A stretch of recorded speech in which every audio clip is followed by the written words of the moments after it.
Gusto niyang kumawala, kinakatok nakikiusap. Pagbuksan ko na kaya hindi na rin kasi makapalag ang puso at bibig. Kaya nagbibingi-bingihan na lang sa naririnig. Di mo kaya na bulahin kahit tripper. Nakangiti kahit mainit parang heater.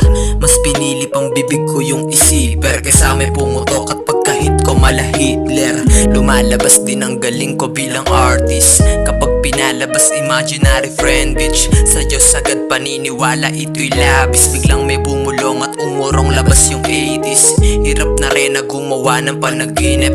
Nakalimutan kung kailan huling sumilip. Protagonista ko'y naliligaw sa isip. Sana'y matagpuan at di magsisi sa pagpilit.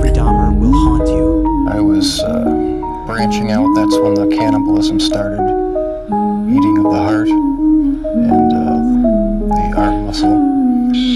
Sa aking pag-uwi, bumalot sa aking salimuot. Habang sila'y tulog, ako'y nakaambang bangungot. Di nila inaasahan ng demonyong nakabalot sa aking katauhan. Kayo ang nagpahubog, ang gusto ko lang naman mamuhay ako ng parehas. Sa di inaasahan, bakit ako na parehas? Minaltrato, nakakosas, grabe yung dinanas. Kaya sa aking katinuang pilit ko mawala. Hinayaan ng impacto na sa likod ko ay magwala. Wala na akong pakialam kung ilan nang mawala. Wala akong pagsisisihan, di ako may gawa. At lumalaba ang paslangan, bakit sa akin ay wala lang. Tila ba parang insekto pagkatapos matapakan. Pakiramdam di na bago sa akin ang mamitas. Bansagan mo kung buwang iyahabol ka sa undas. Kasi para sa akin ay madali lang ang umutas.